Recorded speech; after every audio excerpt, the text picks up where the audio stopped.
네, 안녕하십니까. 방금 소개받은 한국은행 금융결제국 신성환입니다. 여러분 반갑습니다.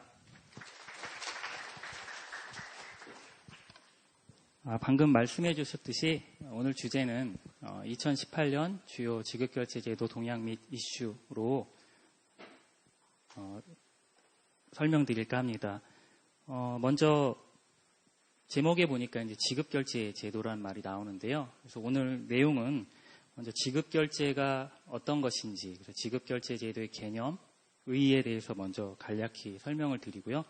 그 다음에 지급결제와 관련해서 한국은행, 그러니까 중앙은행이 어떤 역할을 하고 있는지, 또 지급결제와 중앙은행은 어떤 관계가 있는지, 이런 것에 대해서 이야기를 하고, 마지막으로는 지급결제와 관련해서 최근에 관심을 가질 만한 이슈들 몇 가지에 대해서 설명을 드리도록 하겠습니다. 차례인데요. 그래서 아까 말씀드렸듯이 지급결제제도의 의의 살펴보고, 그 다음에 우리나라의 지급결제제도에는 어떤 것들이 있는지, 그 다음에 지급결제제도와 중앙은행, 그리고 지급결제제도 최근의 주요 이슈에 대해서 말씀드리도록 하겠습니다. 첫 번째인데요. 먼저 그림을 한번 보겠습니다. 여러분들 이 그림은 많이 익숙하실 거예요. 경제를 공부하시는 분은 아마 경제 원론에도 나오고, 그리고 또 그 전에 이미 중학교 때나 고등학교 때 아마 사회 관련 과목에서 보셨을 것 같습니다. 간단히 한번 살펴볼까요? 우리 가운데 가계, 기업, 정부가 있는데 보통 우리가 경제 주체라고 하죠. 그래서 가계, 기업, 정부라는 경제 주체가 있고, 크게 이제 두 가지 위에 아래 시장이 있는데 생산물 시장하고 생산 요소 시장이 있네요. 일반적으로 다 알고 계신 얘기인데 한번 생각을 다시 한번 해보죠. 기업 같은 경우에는 경제의 재화, 용역, 재화나 서비스를 제공을 하겠죠. 그래서 보통 이제 가게가 그거를 소비를 하게 될 거고요. 여기 보시면 기업이 이제 재화나 서비스를 제공을 하고, 가게는 그에 대한 대가로 이제 그 물건이나 용역에 대한 돈을 지불을 하겠죠. 그래서 가게 측면에서는 지출이고, 기업에서는 이제 재화와 서비스를 제공한 수입이 되겠죠. 그 다음에 이제 생산 요소 시장으로 가면 가게가 주로 이제 공급자가 되겠죠. 임금 소득을 올리는 이제 그런 근로자들이 이제 노동을 제공할 거고, 또 가게가 가지고 있는 자본, 뭐 토지 이런 것들을 이제 요소 시장에 제공을 하겠죠. 그런 기업은 이제 이 요소 시장의 소비자가 돼서 노동이나 자본, 토지 이런 것들을 소비를 하고, 이에 대해서 대가를 지급을 하겠죠. 이제 노동에 대해서는 임금을 지급하고, 자본에 대해서는 이자, 뭐 그런 것들을 지급을 하게 되겠죠.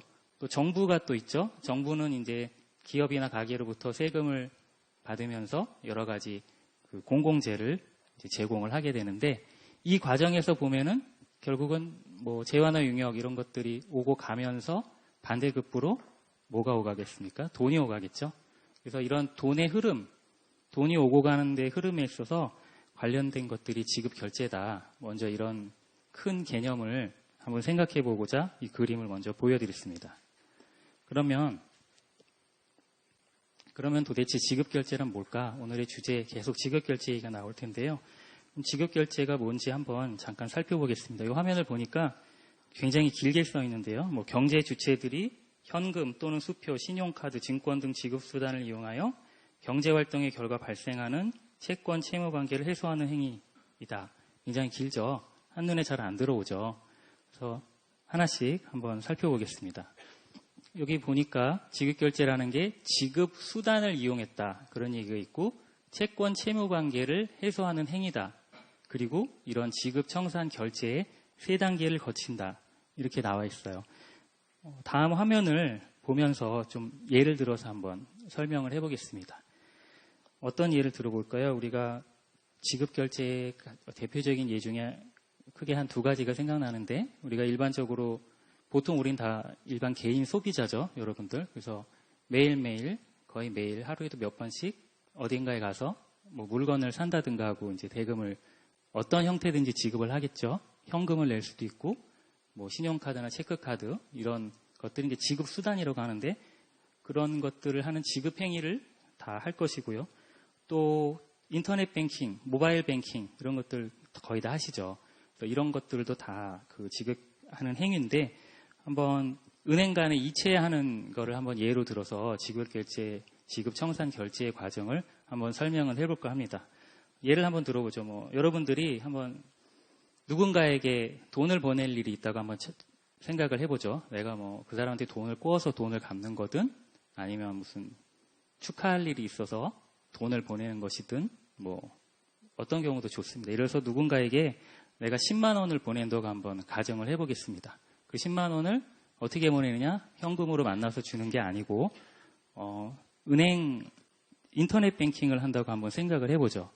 그러면 여기 여러분이 이제 지급인이 되는 것이겠죠. 내가 돈을 보내니까 돈을 내는 사람, 보내는 사람을 이제 지급인이라고 합니다.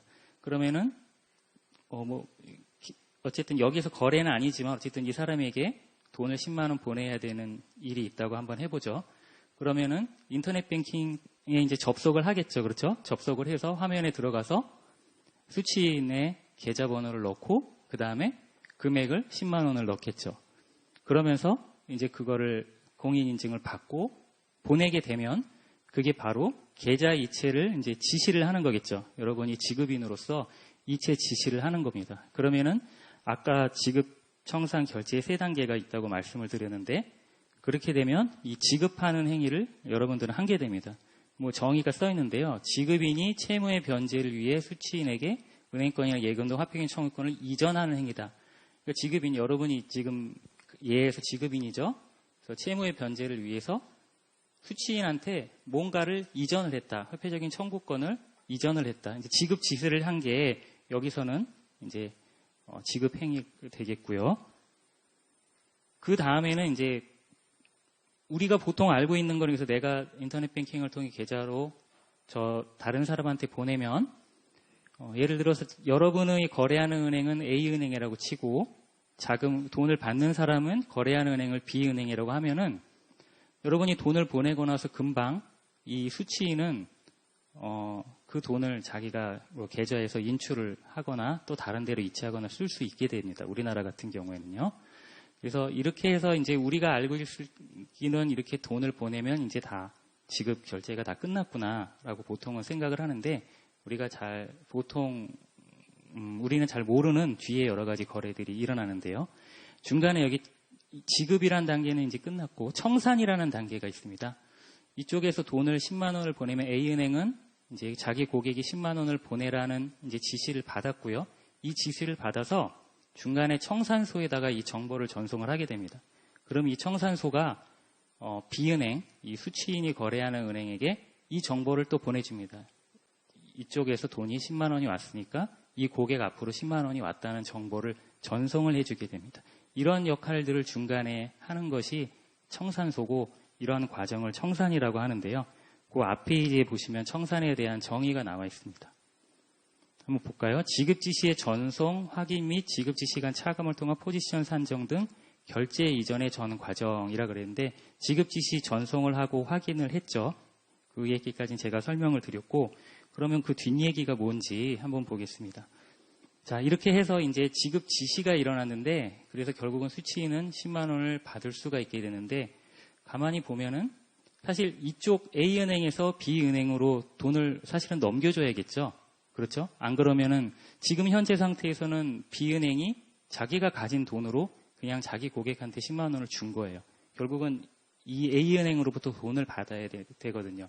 근데 그거는 아직 일어나지 않았고, 우리나라 같은 경우에 이런 거래에 있어서는 일별로 이제 정산을 하게 됩니다. 그래서 만약에 오늘 하루에 이 거래 한 건만 일어났다고 치면 A은행이 B은행에다가 10만 원을 줘야 될 의무가 생기겠죠. 그렇죠? B은행이 미리 자기 고객한테 10만 원을 주었기 때문에 A은행은 또 받기도 전에 줬죠. 그러면은 포지션을 아까 정산하는 행위라 그랬죠.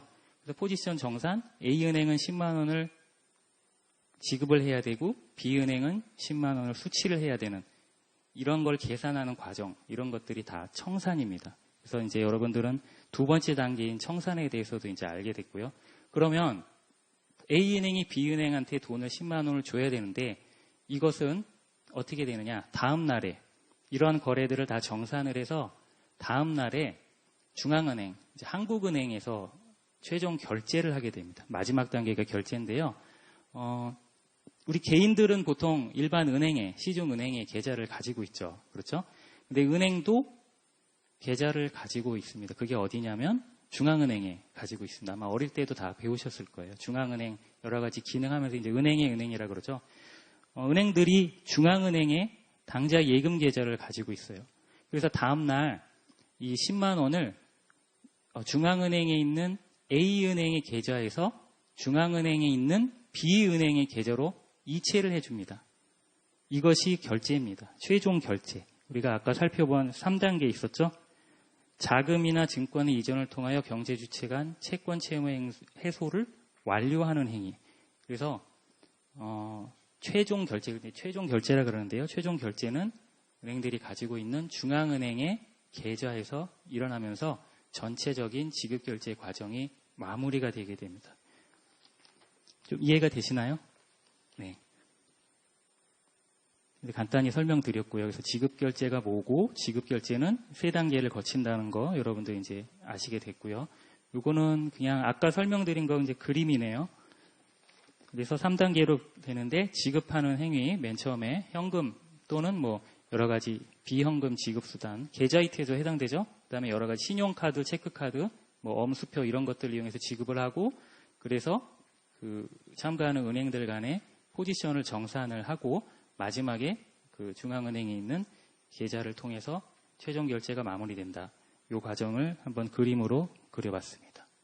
그러면 이제 두 번째로 지급결제 제도는 뭘까 한번 살펴보겠습니다. 크게 얘기하면은 지급결제와 관련된 어떤 전체적인 제도적인 장치, 모든 것을 다 포함한다고 하겠는데요.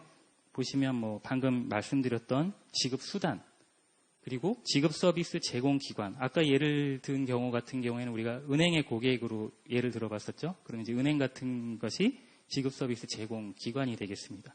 그 다음에 지급결제 시스템 운영기관. 아까 그 청산하는 기관, 그건 좀 이따 또 말씀드릴게요. 청산기관, 그리고 한국은행도 이제 지급결제 시스템 운영하고 있는데 거기에 또 해당이 될 수 있고요. 그 다음에 업무 처리 규정 및 절차.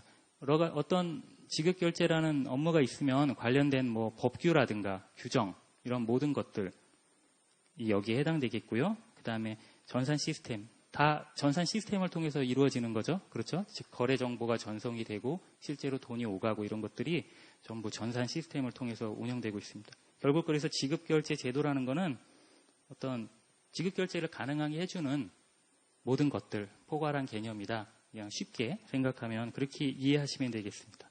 그럼 지급결제 제도가에 어떤 것들이 있는지 이제 하나씩 좀 살펴보죠.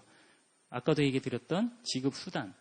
우리가 지급수단으로 제일 먼저 생각할 수 있는 게 뭐가 있을까요? 가장 쉬운 거. 가장 전통적인 거, 오래된 건 이제 현금이겠죠? 그렇죠? 현금은 유일한 수단이다. 뭐가 유일한 수단이냐면 우리가 지급결제가 지급청산 결제의 세 단계를 거친다 그랬는데 현금은 지급과 동시에 청산 결제가 한꺼번에 끝나버리는 지급 수단입니다. 아까 우리가 그림에서 봤죠. 그런 과정들이 필요가 없겠죠. 현금을 내면 그 자리에서 모든 것이 다 종료가 되니까요.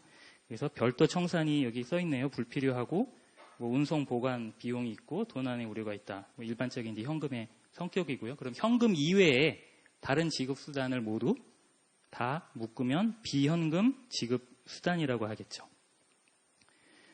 대표적인 건 뭐 요즘 이제 많이 안 쓰죠. 수표, 그리고 뭐 계좌 이체하는 것도 지급 수단이고, 또 여기 전자 방식으로 하는 인터넷 뱅킹, 뭐 모바일 뱅킹 포함해서, 그리고 여러 가지 카드, 전자화폐 이런 것들이 모두 지급 수단이 되겠습니다.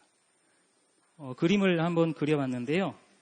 그러면 지급 수단의 형태 및 기능을 이제 분류를 해봤는데 위에는 장표 방식, 밑에는 전자 방식. 실제 이제 실물이죠. 뭐 현금, 그 다음에 수표, 어음, 장표로 된 지로 이런 것들이 이제 장표 방식이 되겠고, 그 다음에 전자 방식, 뭐 신용카드라든가 체크카드, 우리가 현금 인출할 때 많이 쓰는 CDATM, 뭐 인터넷 뱅킹, 모바일 뱅킹 이런 것들이 이제 전자 방식이고, 또 이 왼쪽은 대면 방식, 이제 직접 만나서 하는 거. 그 다음에 요거는 반대로 비대면 방식. 이렇게 쭉 보시면 지급 수단이 이쪽 방향으로 이제 발전을 해왔죠. 옛날에는 진짜 현금, 수표 이런 것들을 주로 썼지만 이제 전체적으로 계속 그 IT가 발달하고 그렇게 되면서 전자 방식으로 가고 요즘은 또 직접 은행에 가서 뭐 거래할 일이 사실 많지가 않죠. 그렇죠? 전부 뭐 인터넷 뱅킹이나 여러 가지 다양한 그런 전자 지급 수단을 활용을 하기 때문에 지급 수단이 이제 위에서 오른쪽 아래로 이렇게 계속 발전하고 있다고 볼 수 있겠습니다.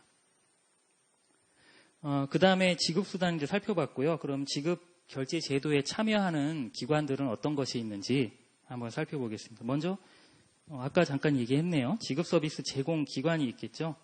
뭐 수표나 신용카드 이런 것들을 제공하는 기관이라 그래요. 대표적으로 이제 생각할 수 있는 게 이제 은행이겠죠. 우리가 가장 전통적이고 대표적인 게 은행이고 또 뭐 금융투자회사라든가 또 신용카드를 쓰려면 또 신용카드사가 또 있겠죠. 이런 것들, 이런 기관들을 이제 지급 서비스 제공 기관이라고 보면 되겠습니다. 그리고 이제 금융시장 인프라라 그래가지고 이제 지급결제에서 어떤 중요한 역할을 하는 기관들이 있죠. 아까 청산기관, 아까 말씀드렸죠. 중간에 청산을 수행하는 기관. 그래서 고객이 뭐 현금 이의 지급수단을 사용하거나 또는 우리가 지급결제가 일반적인 우리 현금 쓰거나 그런 거래뿐만이 아니라 증권도 결제를 할 수가 있겠죠. 그렇죠? 주로 이제 큰 기업들이나 이런 데서 거래를 할 때 증권을 한쪽에서는 증권을 뭐 주식이나 채권 같은 증권을 팔고 한쪽에서는 그 반대 대가로 돈을 지급을 하겠죠. 그래서 증권이랑 돈이 서로 거래가 되는 그런 것들, 거래. 그래서 아까 우리가 은행의 예를 봤을 때는 금융결제원이 청산소 역할을 하고 증권 거래를 할 때는 또 한국거래소 이런 것들이 이제 청산기관이라고 합니다. 결제기관. 아까 예를 들었을 때는 최종 결제가 한국은행에 있는 당좌계좌를 통해 일어난다 그랬죠. 그래서 그리고 최종 결제해주는 기관은 이제 결제기관이 되겠고, 그다음에 거래정보 기록 기관이라 그래서 거래정보를 집중해서 관리하는 또 그런 기관들도 있습니다. 그래서 이런 기관들을 묶어서 이제 금융시장 인프라라고 부르고 있습니다. 지급결제와 관련돼서 뭐 여러 가지 규정들이 아까 또 있다고 말씀을 드렸잖아요. 근데 그 중에 이제 금융시장 인프라에 관한 원칙, PFMI라 그래가지고 그 지급결제에 관한 어떤 국제적인 기준이라고 할까요? 그런 것들이 있습니다. 그냥 간단하게만 말씀드릴게요. 이제 2008년에 글로벌 금융위기 있었죠. 그 이후로 여러 가지 뭐 관련된 규제들, 뭐 금융 안정 분야에서라든가 여러 분야에서 많이 생겨났는데 지급결제 관련해서는 기존에 뭐 몇 가지 그런 기준들을 다 통합을 해서 금융시장 인프라에 관한 원칙으로 해서 내놓은 것들이 있습니다. 그래서 24개 원칙과 또 이제 감시 감독 당국이 해야 될 뭐 책무 이런 걸로 구성을 해서 금융시장 인프라에 관한 원칙이 나왔고요. 그래서 아까 살펴본 그런 금융시장 인프라의 원칙, 관한 원칙인데 금융시장 인프라로는 아까 살펴본 아까 살펴본 뭐였죠? 뭐 청산기관, 결제기관 뭐 이런 것들 있고요. 네, 거래정보 저장소는 아까 또 설명을 드렸고 뒤에 또 조금 설명을 드리도록 하겠습니다. 다음 넘어갈게요. 그다음에 지급결제 제도를 구성하는 요소 중에 다음 이제 법규 및 업무 처리 절차 이런 것들이 있습니다. 아까 국제 기준에 관해서 방금 말씀드렸고, 한국은행이 관리하고 있는 뭐 지급결제 제도 운영 관리 규정이라든가 이런 것들이 있고, 또 지급결제에 관련된 여러 가지 뭐 법규, 운영 규정, 뭐 세부적인 절차 이런 것들이 있습니다. 그래서 그런 모든 것들이 이제 지급결제 제도의 구성 요소가 되겠고요. 마지막으로는 이제 자금이나 증권이 결제되는 방식이 있는데, 요거에 대해서 한번 간단히 한번 살펴볼게요. 좀 낯설죠, 되게. 뭐 실시간 총액을 결제 방식, 그 다음에 이연 차액 결제 방식, 뭐 이런 얘기가 있는데, 다음 페이지 그림을 한번 보면서 그럼 결제가 어떻게 일어나는 건지 한번 살펴보겠습니다. 자, 결제 방식이 이제 크게 여기 세 가지로 한번 나눠봤는데요. 첫 번째는 이제 총액 결제 방식, 두 번째는 양자간 차감, 세 번째는 다자간 차감인데, 총액 결제 방식, 예를 들어서 결제를 할 은행들이 4개가 있다고 한번 해보죠. ABCD 은행 4개가 있는데 서로 이제 돈을 주고받을 일이 생기겠죠. 아까 우리가 예를 들었던 것처럼 뭐 고객이 뭐 인터넷 뱅킹을 통해서 자금을 이체하는 거 하루에 정말 많은 건수들이 일어나겠죠. 수많은 고객들이 서로 돈을 주고받고 할 텐데, 근데 전체적으로 은행이 4개만 있다고 쳐보죠. A은행 예를 한번 볼게요. A은행은 B은행한테 다 보니까 10을 줘야 될 게 있고 30을 받아야 될 게 있고 또 C은행에 대해서는 20을 줘야 될 게 있고 60을 받을 게 있고 D은행에 대해서는 40을 주고 20을 받아야 되는 이런 예를 한번 들어보겠습니다. 그러면 총액 결제 방식이라는 건 말 그대로 전체 금액이라는 거죠. 총액. 어떻게 결제를 하냐면 예를 들어서 A가 B에게 10을 줘야 될 일이 생기면 바로 10을 줘야 됩니다. 그리고 B가 A에게 30을 줘야 될 일이 생기면 바로 30을 주고받고 마찬가지, 전부 다 마찬가지로. 그렇게 되면은 아까 우리가 예를 들었을 때는 결제할 금액들을 다 모아서 다음날 최종 결제를 한다고 했죠. 근데 그러지 않고 줘야 될 건이 생길 때마다 바로바로 실시간 총액으로 결제를 하는 방식이 있습니다. 그렇게 되면은 장점이 바로바로 결제를 하니까 결제가 계속 이연돼서 결제를 안 할 가능성이 없어지게 되겠죠. 건이 생길 때마다 바로 결제를 하니까 그게 장점이겠지만 밑에 보니까 필요 유동성 규모라고 나오네요. 여기 있는 이 거래 한 건 한 건들의 금액을 다 합치면 420이 나옵니다. 그러니까 전체적으로 ABCD 은행이 다 필요한 유동성의 규모가 420이라는 게 나오고요. 이 뒤에 거래들에 비해서 유동성 규모가 더 크고요. 그건 좀 이따 또 다시 비교해서 설명드릴게요. 그러면 만약에 양자 간의 차감을 하면 어떻게, 양자 간 둘이죠, 둘. 그러니까 예를 들면 A가 B에다 10을 줘야 되고 B에서 30을 받아야 되면 상계를 해버리면 B가 A에다가 20만 주면 되겠죠. 마찬가지로 A랑 C의 거래도 60이랑 20이니까 A는 C로부터 40만 받으면 되고 둘이 하면은 이 거래 건수는 줄어들겠죠. 그래서 양자 간의 차감을 하니까 필요 유동성 규모는 180으로 아까 420에 비해서 줄어드는 효과가 생기게 되겠죠. 그리고 양자 간 말고 다자 간, 중간에 어떤 청산소를 중간에 넣어서 해보니까 이것들을 다 계산을 해보니까 결국은 A는 40을 받게 되고 B는 50을 내게 되고 C는 30을 받고 D는 20을 내게 돼서 전체적으로는 유동성이 140만큼만 필요하게 되겠죠. 그래서 이런 식으로 차감을 하면 필요한 유동성이 많이 줄어드는 장점이 있겠죠. 대신에 저렇게 결제를 하려면은 기다려야겠죠. 여러 거래들이 일어나는 거를 일정 시간 동안에 다 합쳐서 그거를 플러스 마이너스를 다 상계를 해서 남는 금액, 차액, 그걸 차액이라 그러면 돼서 이연 차액 결제 방식이죠. 그러니까 모아서 나중에 차액만 결제하는 방식은 결제 유동성은 줄일 수 있지만 대신에 시간이 한참 지나서 해야 되니까 혹시라도 결제가 되지 않을 그런 리스크가 항상 내포되어 있다는 얘기입니다. 리스크에 대해서는 좀 이따가 말씀드릴게요. 네, 바로 나오네요. 그러면 리스크가 있다 그랬는데 결제와 관련돼서 어떤 리스크가 있는지 한번 살펴보겠습니다. 결제 리스크가 뭐냐? 화면에 나와 있는 것처럼 어떤 거래를 체결한 후에 결제 과정에서 여러 가지 불확실성이 있을 수 있죠. 불확실성으로 인해서 결제가 예정대로 이행되지 않을 그런 위험성, 그래서 생길 수 있는 손실 가능성을 이제 우리가 결제 리스크라고 하는데요. 한번 예를 들어서 정말 직관적으로 한번 생각을 해볼까요? 예를 들어 보면 여러분이 만약에 친구한테 돈을 빌려줬다고 해보죠. 예를 들어서. 근데 직관적으로 생각을 할 때 10,000원을 빌려줬을 때에 아니면 100만 원을 빌려줬을 때 어떨 때 빌려주고서 더 불안한가요?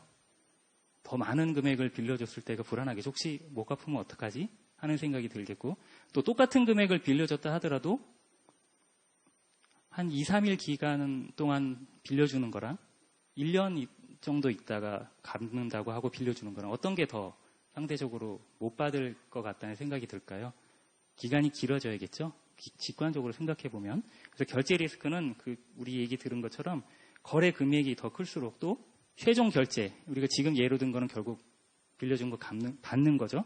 최종 결제까지 소요되는 시간이 길수록 결제 리스크는 이제 크다고 볼 수가 있겠습니다. 그럼 결제 리스크가 뭔지 한 5개로 정리해봤는데 살펴볼게요. 첫 번째 이제 신용 리스크.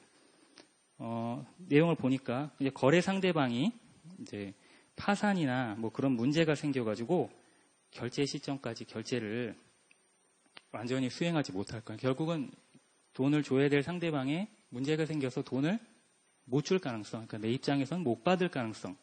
이게 이제 신용 리스크고요. 유동성 리스크는 조금 다른 개념인데, 돈을 못 받긴 못 받는데, 그 상대방이 채무를 갚을 능력은 있어요. 능력은 있는데, 유동성 부족, 일시적으로, 아주 짧은 일정한 기간 동안에 일시적으로 유동성이 부족해 돈이 없어서 제때에 갚지 못할 위험.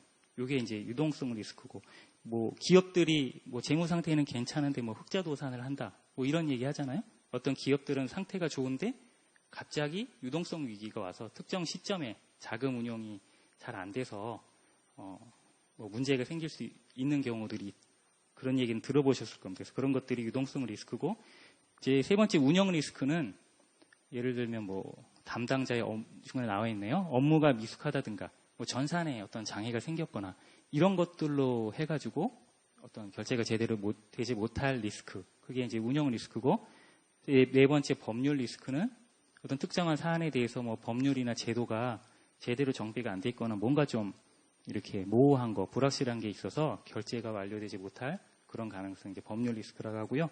마지막은 이제 시스테믹 리스크라 그래서 이제 갈수록 이제 더 중요한 개념이 되고 있는데, 아까 그림에서 우리가 그 리스크를 볼 때는 네 개의 은행만 봤었죠. 근데 실제로 결제 시스템에서 더 많은 참가기관, 은행들이나 금융회사들이 있는데, 어떤 특정한 한두 개의 은행이나 참가기관이 결제를 못하게 됐을 때 그 리스크가 그 한 회사에서만 끝나는 게 아니라 지급결제 시스템 전반으로 다 퍼지는 리스크를 이제 시스테믹 리스크라고 합니다. 그래서 예를 들어서 뭐 여러 기관들이 있으면 뭐 차익 결제를 할 때 이제 다 알잖아요. 다음날 나는 A은행은 돈을 얼마를 들어올 게 있으면 다 그거를 알고 맞춰서 자금 운용을 또 할 수가 있겠죠. 근데 어떤 돈을 내야 될 뭐 B은행이 결제를 이행하지 못했다. 그러면 전체 참가기관들의 어떤 유동성에도 영향을 줄 수가 있잖아요. 그래서 특정한 참가기관에서 생기는 리스크가 전체 시스템으로 퍼져나갈 수 있는 거다. 그렇게 이해를 하시면 되겠습니다. 자, 그럼 이런 결제 리스크가 있는데, 결제 리스크는 안 좋은 거죠? 없애거나 최소화시키는 게 좋겠죠. 그러면은 결제 리스크를 어떻게 관리할 수 있을까? 우리가 실시간 총액 결제를 하지 않고 이연해서 나중에 결제를 하게 되면 이제 결제 리스크가 당연히 있게 되는데, 그러면은 어떻게 줄이는 방법들이 이제 크게 두 가지가 있는데, 하나는 결제 주기를 단축. 이연 차액 결제의 경우에는 이제 지급 지시는 다 일어났고, 아까 우리가 인터넷 뱅킹 예를 들었었는데, 지금 현재 오늘 이제 제가 친구한테 돈을 10만 원을 보냈는데 그 최종 결제는 다음 날에 일어나요. 다음 날 오전 11시. 근데 그때까지 이제 시간이 있으니까 그때까지 시간이 길어질수록 더 리스크는 커진다 그랬죠. 그래서 결제를 뭐 열흘에 한 번, 뭐 한 달에 한 번 하지 말고 일주일에 한 번, 뭐 하루에 한 번, 아니면은 뭐 3시간에 한 번, 2시간에 한 번 주기를 줄이면 상대적으로 리스크가 작아지겠죠. 그리고 결제될 금액들이 시간이 짧아지면 결제될 금액들이 덜 쌓이겠죠. 그래서 결제 주기를 단축하는 방법이 이제 결제 리스크를 관리할 수 있는 첫 번째 방안으로 생각해 볼 수가 있겠고, 또 두 번째 방안은 이게 지금 증권대금 동시결제, 외환 동시결제라는 얘기가 나왔는데, 한번 얘기하기 전에 그냥 일상적인 예를 한번 들어볼게요. 여러분들이 뭐 중고 거래를 한다고 한번 생각을 해볼까요? 뭐 내가 물건을 팔 수도 있고 물건을 살 수도 있겠죠. 근데 만약에 물건을 파는 거를 먼저 생각을 해볼까요? 이제 인터넷에서 보통 이루어지죠. 내가 물건을 팔기로 했어요. 물건을 팔기로 하고 물건 살 사람이랑 이제 얘기가 돼서 이제 뭐 금액을 얼마로 하고 이렇게 사고 팔기로 했어요. 근데 만약에 내가 물건을 내가 먼저 우편으로 보냈는데 돈은 저 사람이 나중에 준대요. 뭐 내일 준다. 그러면 어떤 생각이 들죠? 혹시 물건은 줬는데 돈은 못 받으면 어떡하지? 하는 생각 당연히 하겠죠. 반대 경우도 마찬가지죠. 내가 물건을 산다고 생각을 해보죠. 돈은 뭐 내가 먼저 보냈는데 물건이 안 와요.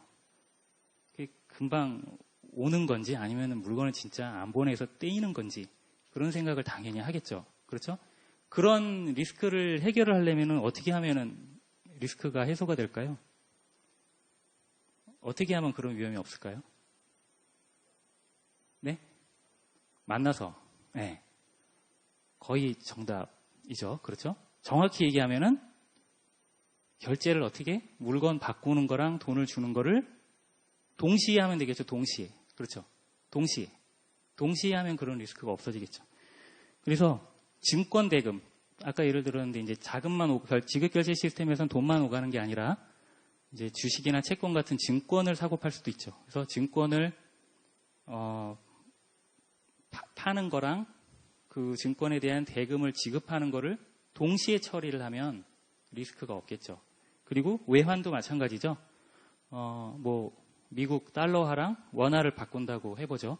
그럴 때도 동시에 뒤에 또 자세히 설명할 건데 어쨌든 한쪽에서 만약에 달러를 먼저 주고 원화를 나중에 받으려고 하면 당연히 리스크가 있는 거죠. 못 받을 가능성이. 그래서 그거를 결제를 동시에 하게 되면 그런 리스크들을 원천적으로 줄일 수가 있겠죠. 그래서 결제 리스크를 관리하려면 결제 주기를 단축을 하고 동시 결제를 하는 방안이 있다고 설명을 드렸고요.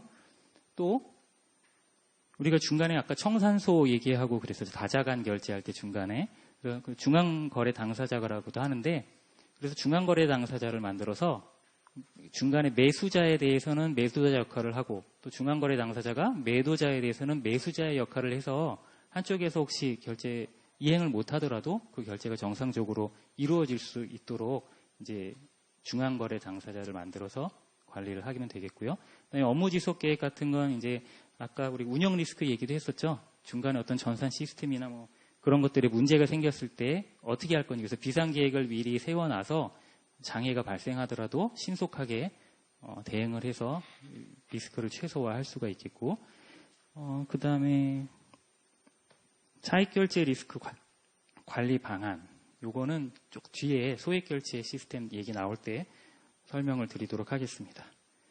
자, 그래서 지급결제 제도 어떤 기본 개념의 마지막이죠. 마지막 페이지인데 설명을 또 할게요. 결제 완결성이란 게 지급결제에 있어서 어떤 중요한 개념 중에 하나인데요. 이거 한번 쭉 볼게요. 이 지급결제 시스템을 통해 이루어지는 지급지시, 청산 및 결제가 참가기간에 파산 등 상황이 발생하더라도 취소되지 않고 해당 지급결제 시스템 운영규칙에 따라 무조건적으로 이루어지는 것을 의미한다. 예를 한번 들어볼게요. 쉽게. 중간에 이제 파산 얘기가 나왔는데 만약에 아까 또 다시 그 얘기로 돌아가 볼게요. 제가 10만 원을 누구한테 보냈어요. 은행에 이제 인터넷 뱅킹을 통해서 10만 원을 정상적으로 지급 지시를 통해서 보냈어요. 그랬는데 내가 보내고 나서 조금 있다가 그 은행에 문제가 생겨서 이 은행에 대해서 파산 명령이 내려졌어요. 그럼 파산 명령이 내려지면 각종 채권, 채무들이 다 동결이 되거든요. 그렇게 되면 내가 보낸 10만 원은 어떻게 되는 걸까요? 그런 일이 생기더라도 파산이나 그런 문제가 생기더라도 그 전에 여기 어디 있죠? 지급결제 시스템을 통해 이루어지는 지급지시, 청산 및 결제가 그 뒤에 파산이 발생하더라도 다시 취소되지 않고 정상적으로 처리된 거는 무조건적으로 이루어지도록 한다는 개념이 결제의 완결성이란 개념이에요. 우리가 보통 일상생활하면서 뭐 은행이 갑자기 망하고 내가 돈 보낸 게 잘못될 거라는 생각은 사실 별로 안 하죠. 그런 일이 잘 일어나지도 않고 또 있으면 안 되겠죠. 그죠? 근데 어쨌든 간에 그런 일이 혹시라도 발생을 하더라도 정상적으로 그 지급결제 시스템을 통해서 이루어진 지급지시나 이런 과정들이 파산이 발생해도 무조건적으로 이루어지도록 그래야만 우리가 안정적으로 그 어떤 지급지시도 하고 돈도 보내고 주고받을 수가 있겠죠. 그래서 지급결제에서 어떤 결제 완결성이라는 거는 중요한 개념이라는 거를 말씀드리고요. 여러 가지 이제 지급결제 시스템들이 뒤에 여러 가지가 나오는데 지급결제 시스템 중에 중요한 것들은 결제 완결성을 법으로 보장하도록 하고 있어요. 그래서 요런 시스템들은 결제 완결성을 보장받을 수 있도록 이제 지정을 하고 있습니다. 참고하시고요. 그 다음에 지금까지 이제 지급결제 제도의 기본 개념에 대해서 한번 살펴봤는데, 그러면 우리나라의 지급결제 제도, 주로 이제 여기 시스템들이 나오죠. 어떤 결제 시스템들이 있는지 이거는 간략하게만 좀 보겠습니다. 그래서 크게 네 가지인데요. 거액결제, 소액결제, 증권결제, 외환결제 보겠습니다. 첫 번째 개요인데 우리나라 지급결제 시스템의 가장 다 중요하죠. 다 중요한데 최종 결제가 이루어지는 게 뭐라 그랬죠? 결국 한국은행, 중앙은행에 있는 당좌 계좌죠. 그래서 한국은행은 한은금융망이라는 결제 시스템을 가지고 있어요. 이 거액결제 시스템이라 그러는데 그래서 한국은행에 여기 있네요. 거액결제 시스템인 한은금융망을 중심으로 해서 소액결제 시스템, 뭐 증권결제 시스템, 외환결제 시스템 이런 것들이 다 이제 연계가 돼 있어요. 그래서 하루에 보니까 한은금융망과 관련돼서 작년에 보니까 일평균 거래되는 금액이 한 325조 원 정도 이렇게 결제가 되고 있습니다. 그럼 이제 하나씩 보겠습니다. 거액결제 시스템이라 그랬는데 거액, 소액이 나오는데 그러면 얼마가 거액이고 얼마가 소액일까요? 그런 의문이 들겠죠? 근데 사실 거액이냐 소액이냐에서는 어떤 기준은 없어요. 기준은 없고 이제 한은금융망을 통해서는 주로 이제 개인은 아니고 기업도 아니고 은행이나 여러 가지 금융회사들이 참가자로 해서 이제 결제가 그 시스템 안에서 이루어지니까 아무래도 금액이 크겠죠. 그렇죠? 기관들 간의 거래니까. 그래서 자금을 주고받는다든가 아니면 증권을 사고 판다든가 그런 것들이 이제 한은금융망을 통해서 결제가 이루어집니다. 그걸 이제 거액결제 시스템이라고도 부르고요. 그래서 한은금융망은 1994년부터 이제 가동을 했고 우리나라의 유일의 거액결제 시스템. 보통은 이제 대부분의 나라들에도 중앙은행이 거액결제 시스템을 운영을 합니다. 그래서 지급결제 근간을 이루는 핵심 시스템 인프라다 그런 얘기하고 있고 이번 페이지에서는 대략 이제 연혁이라 그럴까요? 그런 것들이 나오고 있고 그래서 아까 결제 방식 봤었죠? 맨 처음에는 이제 실시간 총액 방식으로 하다가 여러 가지 이제 나중에 2009년에 이제 혼합형 결제 방식으로 한은금융망을 구축했고 지금 또 이제 차세대 한은금융망이라 그래서 또 개편 작업을 하고 있습니다. 참고로 보니까 결제 금액이 이전에 처음에 2000년으로만 비교를 해봐도 결제 건수가 거의 한 4배 정도 늘어났고 또 결제 금액도 한 5배 이상 늘어나서 계속해서 이제 경제 규모도 계속 커지니까 결제 금액도 늘어나고 있죠. 그래서 한은금융망에는 아까 얘기한 대로 은행, 그러니까 외국계 은행들 또 이제 은행이죠. 은행들하고 금융투자회사, 보험사 이런 금융회사들이 124개가 지금 거액결제 시스템에 들어와서 거래를 하고 있습니다. 그 다음에 우리 일상생활에 제일 관계된 건 이제 소액결제 시스템인데요. 아까 제가 예를 들었던 은행에서 10만 원 이체할 때 그런 것들은 다 소액결제 시스템을 통해서 이루어지고 있어요. 그래서 거액의 반대죠. 소액. 금액이 작다. 근데 이것도 어디까지가 거액이고 어디까지가 소액은 없고 일반적으로 우리 개인이나 기업은 좀 규모가 더 크겠죠. 그렇다 하더라도 일반 개인이나 기업이 거래하는 것들은 금융회사가 하는 거래보다는 보통은 이제 금액이 작죠. 대신에 이제 건수는 많겠죠. 그죠? 그래서 그 소액결제 시스템이고 중간에 아까 청산소 얘기할 때 이제 그 금융결제원이 이제 시스템을 운영하고 청산소 기능을 하고 있고요. 그 소액결제 시스템에 여러 가지 그런 시스템들로 나눠져 있는데 대표적인 게 이제 전자금융 공동망인데 우리가 인터넷 뱅킹, 모바일 뱅킹 이런 것들은 모두 전자금융 공동망을 통해서 이루어지고 있습니다. 그래서 아까 말씀드렸듯이 최종 결제는 한국은행에 있는 당좌 계좌에서 지정 시점, 지금은 다음 영업일 11시, 오전 11시에 차익 결제 방식으로 이제 하고 있다는 설명이고요. 네, 리스크 얘기를 조금 해볼까요? 아까 이제 나중에 설명드리겠다는 내용인데 그러면 실시간으로 결제를 하지 않고 나중에 이연 차익 결제 다음날 은행들 간에 정산을 하니까 결제가 안 될 위험이 당연히 있겠죠. 그래서 그런 차액을 결제할 때 생기는 리스크를 어떻게 관리할 거냐. 그래서 이제 이런 세 가지 제도를 하고 있다.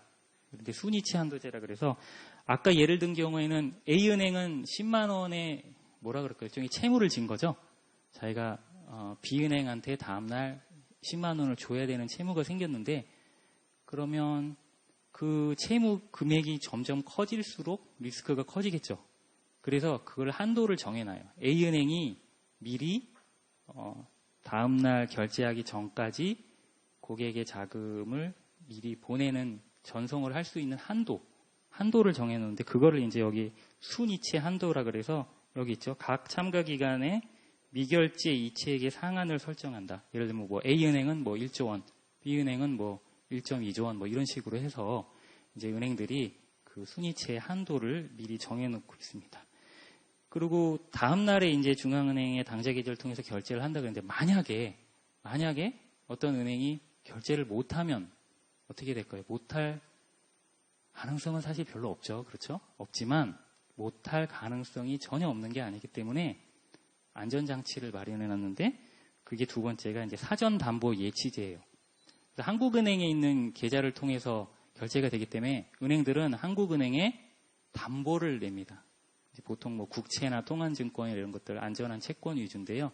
그래서 한국은행에 담보를 미리 맡겨요. 그래서 만약에 그 은행이 일시적으로 뭐 문제가 생겨서 결제를 못할 때는 그 담보를 활용해서 뭐 대출을 한국은행에서 대출을 해준다든가 그 담보를 처분한다든가 해서 원활하게 결제가 일어나도록 합니다. 그게 이제 사전담보이체제고요.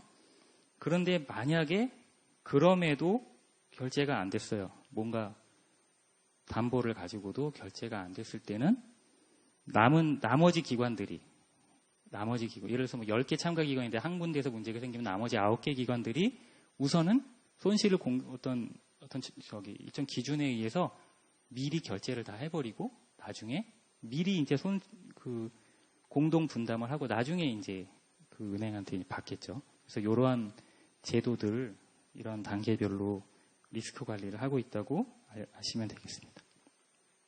그다음에 뭐 각종 소액결제 시스템에 뭐 어음교환, 지로, 전자금융공동 여러 가지가 있는데 일평균 거래되는 금액이랑 건수인데요. 이제 우리가 제일 밀접하게 쓰고 있는 거 전자금융공동만 아까 말씀드렸죠. 보니까 하루에 한 1,200만 건씩 결제가 일어나고 하루에 결제되는 금액이 대략 51.8조 원 이 정도가 되겠네요. 굉장히 크죠. 참고로 보시면 되겠고요. 그 다음에 이제 증권 결제 시스템인데요. 뭐 대략 아까 또 말씀드렸지만 자금만 서로 주고받는 게 아니라 증권을 사고 파는 경우가 있겠죠. 그래서 한쪽은 이제 증권을 팔 거고 한쪽은 대금을 지급할 건데 리스크를 줄이기 위해서 동시 결제를 한다. 그 정도만 아시면 되겠고요. 중간에 뭐 한국거래소라든가 예탁결제원들이 뭐 청산 중앙거래 당사자 역할을 하고 그다음에 요즘은 사실 실물이 거의 없죠. 채권이나 주식이나 실물이 없고 전자적인 방식으로 해서 다 예탁을 합니다. 그게 그런 역할을 하는 게 한국예탁결제원이고요. 최종 결제는 주로 이제 중앙은행에서 하고요. 네. 마지막으로 이제 외환결제 시스템도 간단히 한번 볼 건데요. 아까도 말씀드렸죠. 그 동시에 결제를 해서 리스크를 줄일 수 있다고. 그래서 매도 통화랑 매입 통화를 서로 동시에 결제를 하고 있는데 CLS 은행이라는 거를 이제 만들었어요. 여기 이제 조금 이야기를 좀 한번 해볼게요. 옛날에 1974년에 독일의 헤어슈타트라는 은행이 있었어요. 근데 그 은행은 이제 영업 손실이 계속 많이 났었는데 그래서 예전에 1974년이면 이제 유로화가 도입되기 전이니까 이제 독일은 마르크화를 쓰고 있었겠죠. 이제 외환 거래가 있었는데 이제 주로 뉴욕에 있는 이제 미국 은행들이 헤어슈타트 은행한테 이제 마르크화들을 팔고 미국 달러화를 받는 거래들을 이제 막 체결을 했어요. 체결하고 아직 이행은 안 됐죠. 그런 상황이었어요. 근데 미국의 은행들은 그 헤어슈타트 은행한테 미리 이제 국가 간의 시차가 있으니까 예전에 동시 결제를 하지 않았기 때문에 미국의 은행들은 독일의 헤어슈타트 은행한테 마르크화를 이미 지급을 했어요.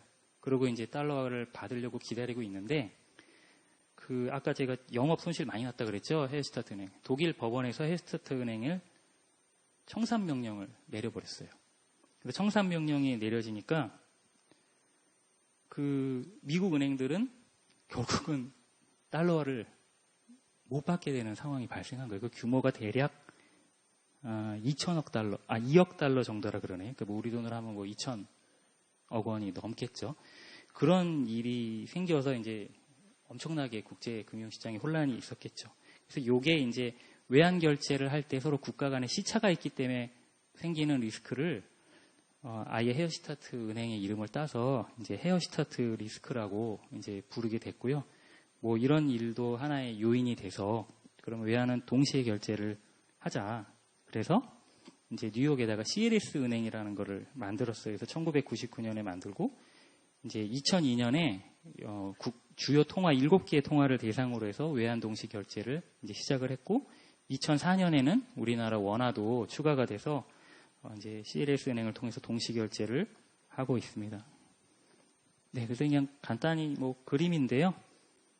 이제 이 은행은 뭐 엔화를 팔고 달러를 사고 이게 반대겠죠, 여기는. 그래서 이제 각국 중앙은행에다가 이제 CLS 은행이 계좌를 가지고 있는데 여기를 통해서 뭐 동시 결제를 하고 있다. 이 정도만 그냥 말씀드릴게요. 그러면 국가마다 다 시차가 있잖아요. 그렇죠? 시차가 있어서 어떻게 하느냐? 따로 공통 시간대를 그래서 결제가 되는 공통 시간대를 설정을 했어요. 우리나라 시간으로는 14시부터 17시니까 오후 2시부터 5시까지 이렇게 해서 이게 이제 중부 유럽 시간 7시에서 10시 이렇게 그래서 공통 시간대를 정해서 이 시간에 어떤 외환이 동시에 결제되도록 하고 있습니다. 네, 간단하게만 말씀드릴게요.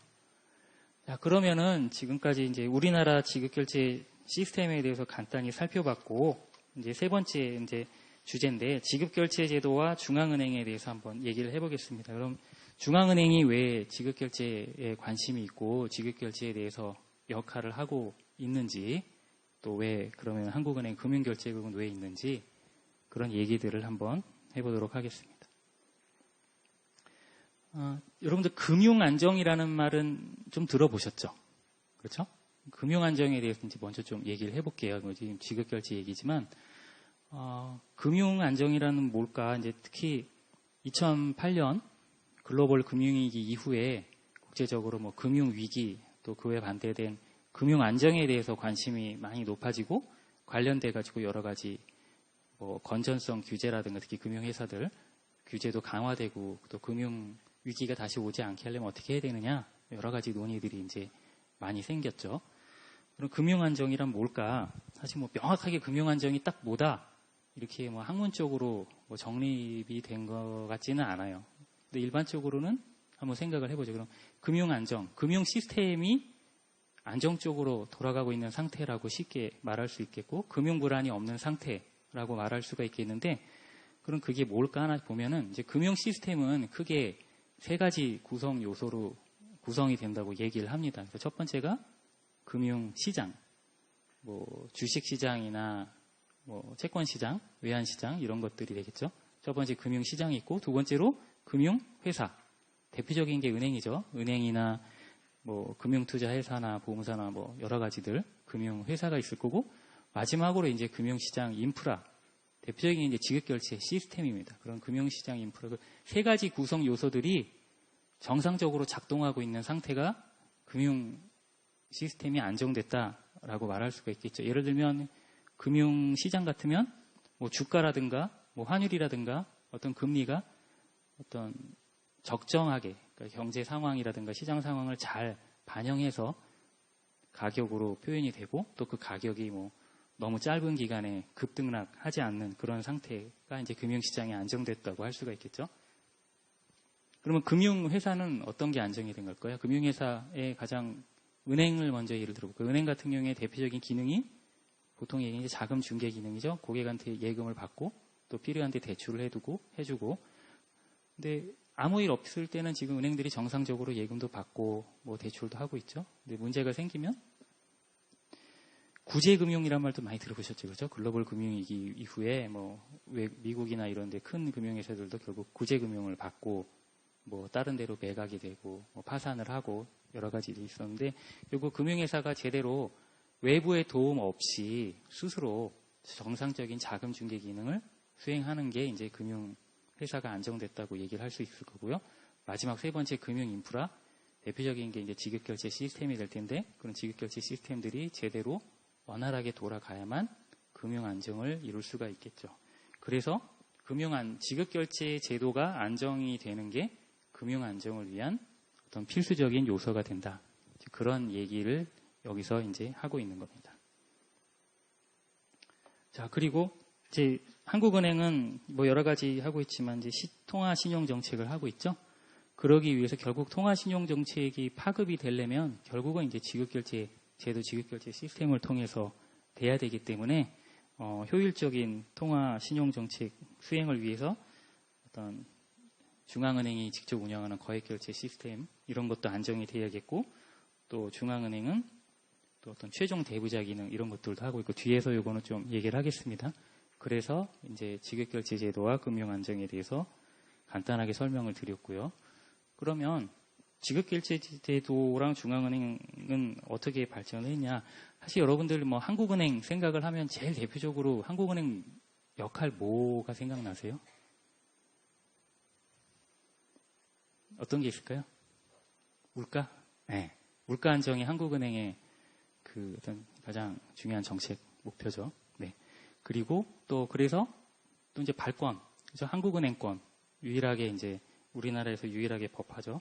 한국은행권 발행도 하고, 또 뭐 통화신용 정책 운영, 뭐 금리 1년에 여러 차례씩 이제 TV에 나오죠. 뭐 금리를 전월과 동일하게 유지하기로 했다, 뭐 올리기로 했다, 내리기로 했다, 여러 가지 그런 것들도 하고, 금융 안정에 대한 일도 하고. 근데 지급결제에 대해서는 아마 잘 생각을 안 해보셨을 것 같아요. 근데 지급결제라는 거는 사실 중앙은행 제도와 함께 발전을 해온 거예요. 지금 보면 아까 말씀드렸듯이 지급결제가 결국은 최종적으로 완결이 되는 거는 중앙은행을 통해서 완결이 되게 됩니다. 중앙은행에 있는 은행들의 당좌 계좌를 통해서 완성이 되기 때문에. 근데 이러한 제도들이 중앙은행이 생기기 전에는 이제 과거에 뭐 유럽이나 뭐 여러 지역별로 조금씩 다 다르기는 하지만 초기에 어떤 은행들이 있었는데, 각 은행들이 어떤 뭐 주화를 발행하기도 하고 뭐 그랬는데, 지금 아까 예를 든 거랑 똑같이 은행들 간에 주고받을 금액이 당연히 생기겠죠. 자기 고객들이 있으니까. 그럼 예전에는 이제 각 지역에 있는 은행들이 모였겠죠. 일정한 뭐 매일이든 뭐 어쨌든 일정한 시간을 날짜를 정해서 모여서 서로 돈을 주고 받았을 거예요. 모여서. 그렇죠. 옛날에도 뭐 어문수표 이런 걸 썼기 때문에. 그래서 이제 모여서 서로 돈을 주고 받는 그게 여기에 나오는 어떤 청산이랑 결제 업무였죠. 근데 그러다 보니까 여러 가지 문제가 또 생겼겠죠. 이제 공신력이 없는 은행들은 뭐 파산도 하게 되고, 그리고 또 실제로 왔다 갔다 하면서 어떤 돈을 들고, 아니면은 무슨 옛날에 뭐 지폐나 이런 게 있기 전에 이제 정화, 뭐 금화나 이런 것들을 주고받고 하면 여러 가지 불편함도 이제 많았겠죠.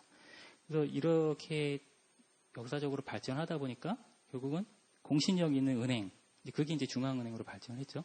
거기에 지급 준비금, 예금을 미리 예치를 해놓고 서로 은행 간에 주고받을 게 있으면 중앙은행에 있는 계좌를 통해서 주고받게 된 거죠. 지금은 이제 다 전자적으로 다 그런 일들이 일어나죠. 그래서 중앙은행이 지금 뭐 물가 안정, 뭐 여러 가지 이런 또 통화 정책 이런 것도 하고 있지만, 지급결제 업무도 중앙은행이 상당히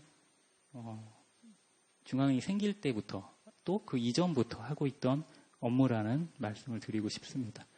그래서 지금 현재는 그래서 중앙은행이 어떤 일을 하고 있느냐? 중앙은행은 여기 두 번째 보시면 가장 안전하고 유동성이 높은 결제 수단, 여기 현금 중앙은행이 발행하죠. 그리고 이제 당좌예금 계좌에서 결제가 되겠죠. 그래서 가장 안전한 결제 수단을 제공을 하고 있고, 또 그 최종 결제가 일어나는 시스템, 한국은 이제 한은금융망을 직접 운영을 하고 있고요.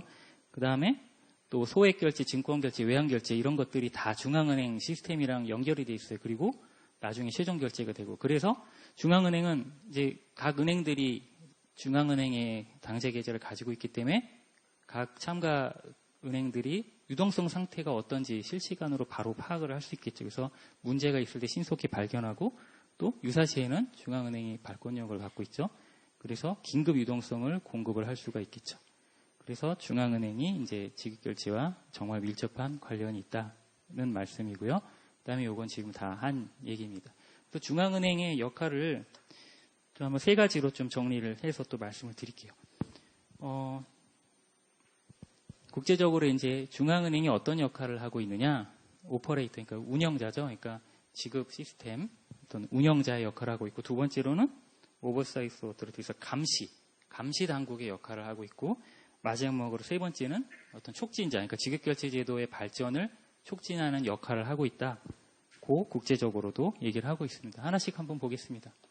운영자라 그랬는데 계속 말씀드렸죠. 그래서 한국에서는 한은금융망, 이제 거액결제 시스템을 운영을 하고 있어요. 그래서 최종 결제가 중앙은행을 통해 일어나고, 그 결제 수단은 당저예금, 즉 이제 중앙은행이 발행한 화폐를 통해서 최종 결제가 되고 있죠. 네, 그 두 가지 얘기했고, 그리고 중앙은행이 혹시라도 참가하는 은행들이 유동성이 부족해서 결제를 못할 상황이 생기게 되면 그대로 두지 않고, 어떤 일시적으로 결제 모자란 유동성을 이제 지급을 해줘서, 공급을 해줘서 전체 시스테믹 리스크로 발전되지 않도록 그런 역할도 하고 있습니다.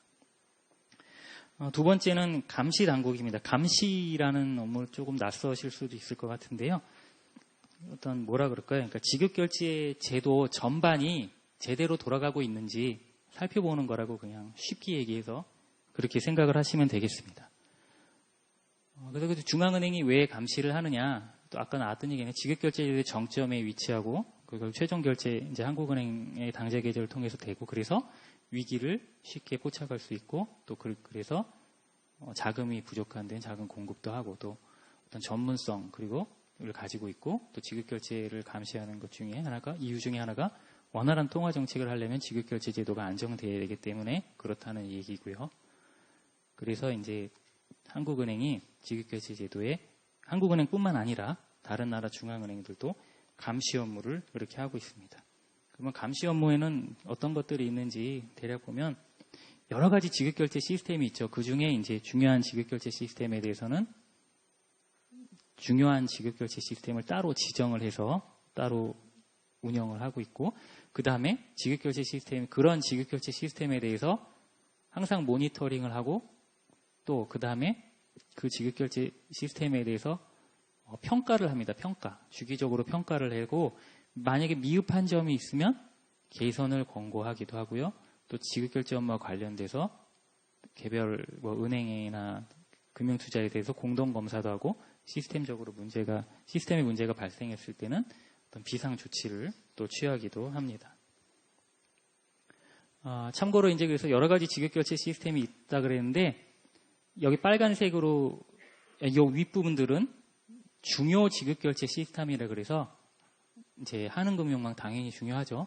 여러 가지 우리가 많이 쓰는 전자금융공동망 이런 시스템들은 중요 지급결제 시스템이라고 따로 지정을 해서 더 관리를 하고 평가를 하고 있습니다. 그리고 참고로 이제 감독이랑 감시가 뭐가 다른가 한번 잠깐 보겠습니다. 감시란 뭐냐? 지급결제 시스템의 감시의 가장 큰 목적은 지급결제 제도의 안전성, 그 시스템에 뭐 사고가 일어나지 않고 원활하게 다 결제가 일어나도록 하는 게 이제 안전성이겠죠. 안전성 그리고 효율성을 확보하는 게 감시의 가장 큰 목표고, 감독, 보통 이제 금융기관 감독도 하죠. 감독은 주로 이제 개별 금융기관에 대한 건전성, 뭐 자본이 적정한지, 뭐 BIS 자기자본 비율 이런 얘기는 들어보셨죠? 자기자본 비율이 적정한지, 또 건전성, 특히 대출, 가계대출, 뭐 기업대출 이런 것들이 건전한지, 연체는 안 되고 있는지 여러 가지 그런 것들 보는 거 주로 이제 그 감독이고요. 그래서 대상은 감시, 지급결제 시스템 감시는 지급결제 시스템 전반, 그리고 시스템을 운영하는 그 운영기관, 또 뭐 여러 가지 지급 수단에 대해서 하고 있고, 감독은 주로 이제 개별 금융회사별로 하게 되겠죠. 대략 이제 이런 차이점들이 있고요. 그럼 마지막으로 이제 그 한국은행이 지급결제제도 관련해서 하는 역할, 마지막 발전 촉진자. 지급결제 시스템이 잘 발전할 수 있도록 도와주는 거죠. 결국은 여러 가지 제도들, 뭐 예를 들면 뭐 이때 뭐 증권결제 제도를 어떻게 하면 좀 더 효율적이고 잘 할 수 있을까, 이런 정책들을 마련하기도 하고요. 그 다음에 새로운 지급결제 시스템 도입, 지금 뭐 너무나 당연히 쓰고 있는 뭐 전자금융공동망이나 우리 CD ATM에서 돈 뽑을 수 있죠. 그런 망들을 이제 도입할 때 어떤 같이 은행들이랑 어떤 역할을 더 하기도 하고, 그리고 최근에는 국제기구들이 참 많아요. 그래서 금융안정뿐만 아니라 지급결제 관련해서도 국제회의체들이 많고, 거기서 뭐 어떤 새로운 기준을 제정을 한다든가, 뭐 시스템을 평가한다든가 여러 가지가 있는데, 그런 데서 이제 각종 협력도 하고 있고, 민간에서 이제 지급결제 지급 수단이라든가 시스템들이 잘 운영되고 또 새로운 혁신이 일어날 수 있도록 발전을 촉진하는 그런 역할도 하고 있습니다. 최근에 이제 지급결제 관련해서 지금까지는 뭐 지급결제에 대한 개념적인 얘기를 했고요.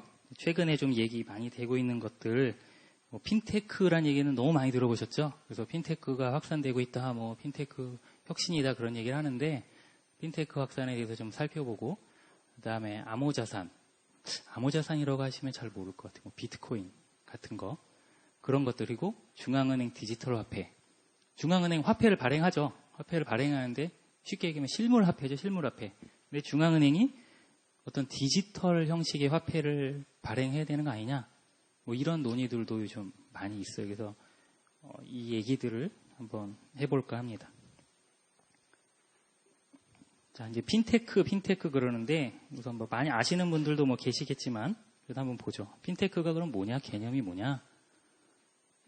이제 파이낸스, 금융하고 테크놀로지를 합친 말이죠. 앞에만 따서 한 거죠. 그래서 이제 핀테크라는 말을 하는데, 뭐 여러 가지 정의가 많겠지만, 일반적으로는 이제 뭐 새로운 IT 그런 기술에 기반을 해가지고 어떤 기존에 없었던 새로운 형태의 로 나오는 금융 서비스, 이런 거를 이제 핀테크라고 일반적으로 얘기를 합니다. 왜 얘기가 많이 나왔을까? 배경을 보니까 이것도 뭐 너무 오래된 얘기죠. 사실 인터넷 보편화, 그리고 뭐 스마트폰 뭐 없는 사람이 요즘 없죠. 스마트폰이 대중화되고, 또 여러 가지 뭐 빅데이터, 이제 데이터 분석 기법도 발달하고, 이런 기술을 발달하다 보니까 이를 활용해서 어떤 새로운 금융 서비스를 만들어내고 있죠. 간단하게 이제 그렇게 볼 수가 있겠고요. 뭐 여러 가지 이제 종류가 있겠는데, 뭐 P2P 대출 이런 얘기도 많이 들어봤을 거고, 그 다음에 많이 들어봤죠? 이런 거 뭐 간편 결제, 전자지갑 뭐 이런 것들. 그래서 핀테크를 활용해서 이런 새로운 형태의 조금 더 편리한 그런 뭐라 그럴까요? 새로운 이제 지급 수단들이 많이 나오고 있죠.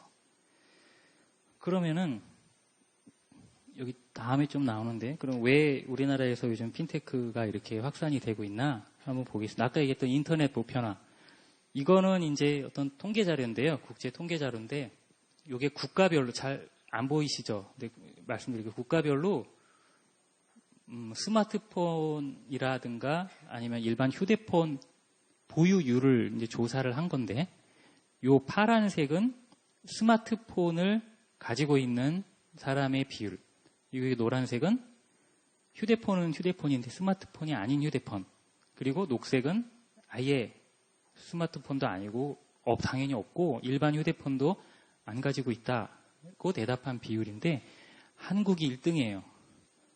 스마트폰 보유율 95%, 스마트폰이 아닌 휴대폰 5%, 거의 100이죠? 거의 100입니다. 거의 100. 그 다음에 보니까 호주랑 미국이 스마트폰을 갖고 있다는 비율이 81%, 그 다음에 스마트폰 아닌 휴대폰 13%, 이 정도고, 그 다음에 뭐 독일, 영국 이런 선진국들도 스마트폰을 갖고 있다는 비율이 한 70%대니까 우리나라가 1등입니다. 네.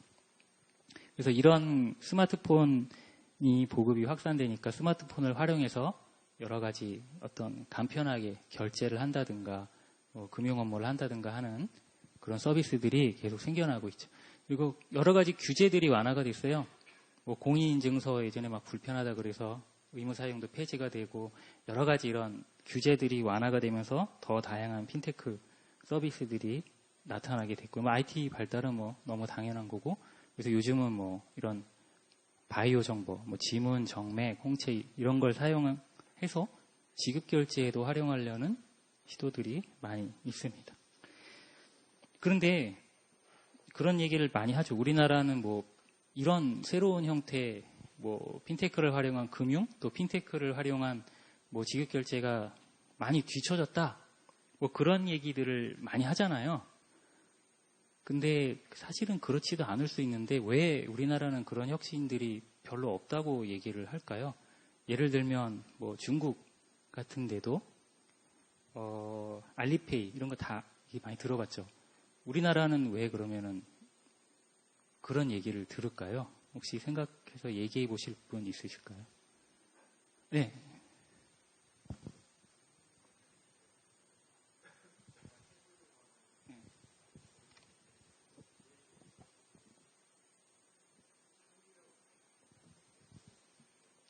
네, 네, 네. 지금 얘기해 주신 게 이제 어떤 규제가 좀 많다. 다른 나라에 비해서 규제가 많아서 뭐 창의력을 발휘하기가 어렵다. 네, 그것도 일정 부분은 네, 또 있고요. 또 다른 시각에서 혹시 저분 이따가 저기 선물, 예, 기념품 챙겨주시고 또 다른 분, 네.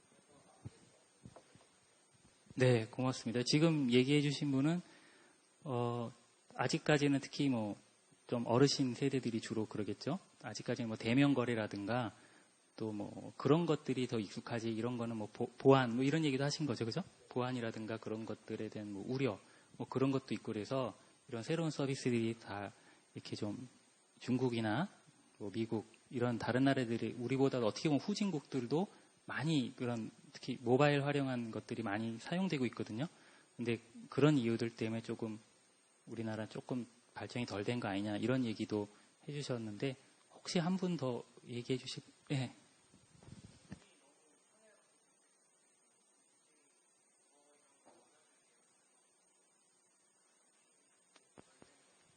네. 지금 말씀해 주신 분은 이제 이미 너무 어떤 금융 시스템이나 지급 시스템이 너무 잘 돼 있어서 그런 다른 것들을 굳이 할 필요성이 적다. 이런 취지로 말씀하신 거죠. 감사합니다. 네, 제가 기다렸던 답변을 얘기를 해주셨는데 물론 다른 두 분도 예, 맞습니다. 그런 이유도 있고요. 마지막 말씀해 주신 분이 우리나라 같은 경우에 한번 얘기를 해볼게요. 여러분들 여기 오신 분들 혹시 은행 계좌 없으신 분 있나요? 아마 없을 것 같아요. 본인이 은행 계좌 만들러 갔다가 거절 당하셨거나 뭐 그런 분은 거의 없으실 거고 신용카드나 체크카드 없으신 분 거의 없죠. 그렇죠. 거의 없죠. 그렇죠. 그러니까 우리나라는 은행 계좌 보유율이 굉장히 높은 편이에요. 그러니까 제가 어디 통계를 봤는데 90%가 넘더라고요. 90 몇 %인데 동남아라든가 조금 다른 나라들 같은 경우에 은행 계좌 보유율이 뭐 20%대 이런 나라들도 굉장히 많아요. 그러면 이제 신용카드 보유율은 더 말할 것도 없겠죠. 그렇죠? 은행 계좌 보유율도 낮은데 은행 계좌도 없는 사람이 신용카드를 발급받기는 거의 불가능하겠죠. 우리나라는 그래서 은행 계좌들도 웬만하면 다 있고 인터넷 뱅킹이라든가 여러 가지 뭐 CD나 ATM들이 너무 잘 돼 있어요. 그런 것들로 뭐 계좌 이체를 하고 뭐 현금을 찾고 하는데 불편함이 전혀 없죠. 그리고 신용카드, 체크카드 너무 잘 발달돼 있죠. 가서 긁기만 하면은 되죠. 너무나 편리하죠. 그런 시스템들이 굉장히 잘 돼 있어서 어떤 뭐 중국이라든가 아니면 최근에 아프리카라든가 동남아에서도 여러 가지 새로운 모바일 기기를 활용한 어떤 지급 수단들이 많이 나왔거든요. 근데 그런 나라들과는 좀 달라요. 그런 나라는 아까 말씀드렸듯이 금융거래를 하고 싶어도 할 수 없는 계층들이 상당히 많아요. 그런 상황 속에서 어떤 스마트폰 보급이 막 확산되고 하면서 그런 쪽으로 이제 발달을 많이 한 거죠. 그러니까 우리랑 많이 다르다는 걸 좀 한번 생각을 할 필요도 있겠습니다. 그래서 요거 한번 통계를 잠깐 보고 갈게요. 제가 말씀드린 건데, 그래서 국가별로 비교를 해봤어요. 그래서 1인당 신용카드 이용 건수를 보니까 요거죠. 2016년 건데, 한국은 보니까 연간 1인당 208건의 신용카드 결제를 해요. 근데 주요 국가들 평균을 보니까 한 50건. 이제 체크카드는 우리가 조금 적죠. 대신 체크나 직불카드 이용 건수는 126건. 그래도 주요국 평균보다는 높아요. 금액을 한번 볼까요? 금액을 보니까 2016년도에 1인당 신용카드 이용 금액이 10.4니까 $10,000 정도 되겠죠. 그럼 한 1,000만 원 좀 넘겠죠. 근데 주요국 평균은 한 $3,400. 거의 뭐 3배, 2.5배, 3배 이 정도 되죠. 그 다음에 1인당 체크 직불카드 이용 금액은 그래도 다른 나라보다는 낮긴 하지만 신용카드 같은 경우에는 굉장히 많이 쓰이거든요. 그래서 우리나라가 이제 신용카드가 마지막에 답변해 주신 분, 얘기해 주신 분처럼 너무 잘 돼 있어요. 은행 시스템이나 신용카드 그런 시스템들 또 웬만한 사람들 다 보유하고 있기 때문에 그런 이유도 있다. 그래서 우리가 결코 뭐 어떤 그런 금융 서비스나 또 지급결제 측면에서 결코 다른 나라에 비해서 뒤처지거나 뭐 그렇지는 않다는 거를 한번 생각해 볼 필요가 있어서 말씀을 드려봤습니다. 자, 그래서 요즘 정말 여러 가지가 나오고 있죠.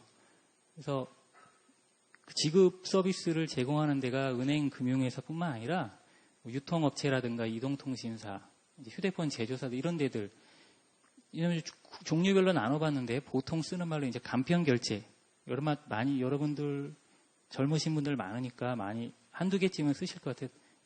보면은 대략 아시죠, 그죠? 아는 것들 많죠. 그래서 간편결제도 있고 그 다음에 선불금을 미리 충전을 해서 쓰는 형태. 그래서 선불 지급 수단도 있고 그 다음에 여러 가지 직불 지급 수단. 그 다음에 이거는 글로벌 국제적으로 유명한 데들. 그 다음에 이런 전자지갑 형태들도 많이 쓰이고 있습니다. 그래서 핀테크 얘기 간단하게 한번 해봤고요. 그 핀테크 얘기 조금만 더 해보죠. 다른 나라 사례 그냥 간단하게만 얘기 한번 해볼게요. 문제 하나 내보겠습니다. 지급결제랑 관계없고요. 혹시 이제 인구가 있잖아요. 세계 인구. 세계에서 가장 인구가 많은 나라는 너무 잘 아시죠? 누구나 아시죠? 그죠? 2위도 잘 아시죠? 혹시 먼저 손 드시는 분 답변 기회 드릴게요. 혹시 세계 인구 4위가 어떤 나라인지 아십니까? 네. 정답입니다. 네.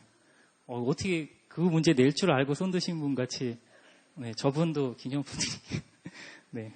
인도네시아, 이제 예를 들어서 한번 얘기를 해보려고요. 그래서 세계 인구 4위가 인도네시아인데요. 인도네시아, 이제 대부분 아시죠? 어디 있는지. 이제 인도네시아는 이제 국토가 섬이 많죠. 섬이 제가 몇 개인지 정확히 모르겠는데 섬이 굉장히 많아요. 그리고 인구도 많아요. 인구가 한 2억 6천, 7천만 정도 되는 걸로 알고 있는데 인구는 또 많은데 이제 섬이 많다 보니까 굉장히 불편하죠.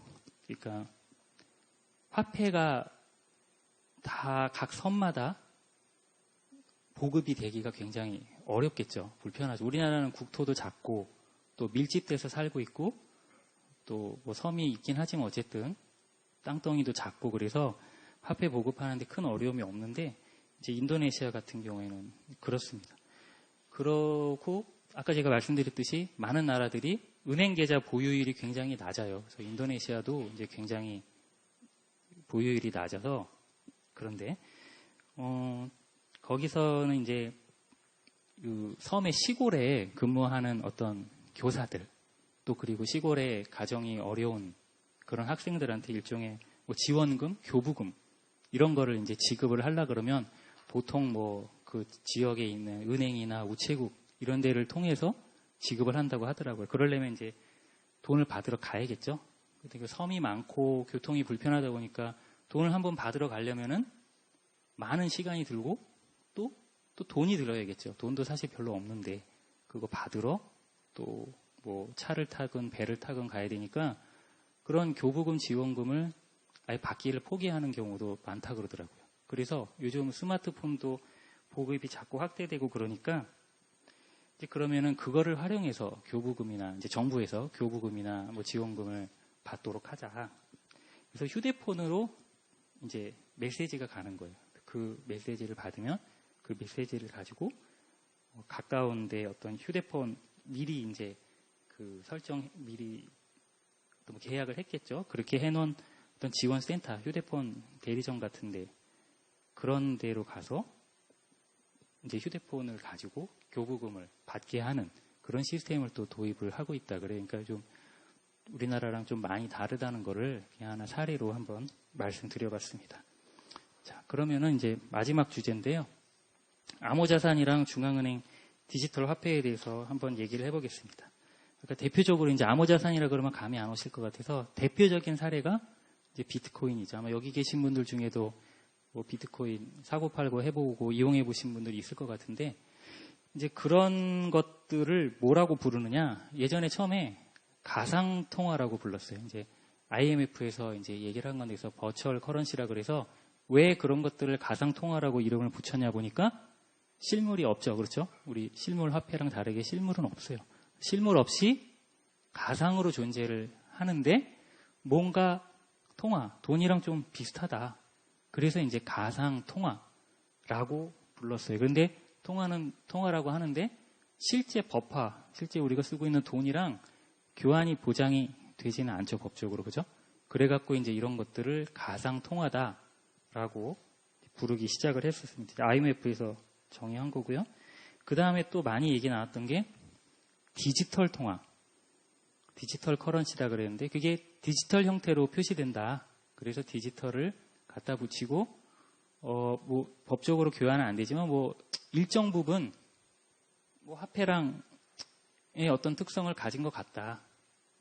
실제로 뭐 비트코인 같은 경우에 우리나라에는 그렇게 많지는 않지만 상점에서 비트코인으로 결제하는 경우들 외국에서 좀 있더라고요. 그래서 화폐 특성을 조금은 가졌다. 그래서 커런시를 붙이고 앞에 이제 디지털 커런시라고도 부르고 또 어떤 이런 것들이 이제 기술적인 측면인데 그런 비트코인 같은 것들이 암호화 기술에 기반을 해서 만드는 거다. 그래서 암호 통화라고 하자. 그래서 크립토 커런시라고 여러 가지 이제 한동안 혼재돼 가지고 용어가 쓰였었는데 최근에는 그렇게 안 쓰고 암호자산이라고 국제적으로 이제 쓰고 있습니다. 그래서 커런시란 말이 아예 빠졌죠. 왜 빠졌을까요? 화폐로서의 어떤, 좀 이따 설명드릴 건데 화폐로서의 핵심적인 특성이 없어서 그냥 자산이라고 하자.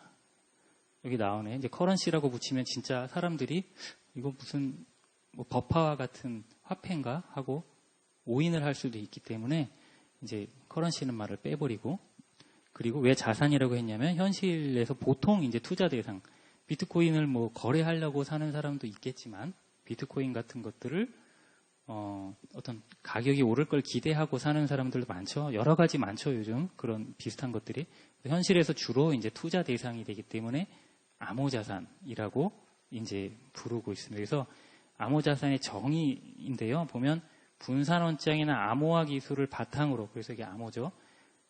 발행은 되는데 누가 발행하죠? 중앙은행 아니고 민간에 의해 발행돼서 결제나 투자 대상으로 쓰이는 거를 이제 암호자산이라고 우리가 부르고 있습니다. 그러면 화폐랑 뭐가 다른가 하나씩 한번 생각을 해볼게요. 우리가 어릴 때도 뭐 중학교 때도 나올까요? 화폐의 어떤 특성 이런 것들 배웠죠. 세 가지. 뭐 교환의 매개, 그다음에 가치의 척도, 그다음에 가치의 저장. 그죠? 이 세 가지 배웠었죠. 그 하나씩 볼게요.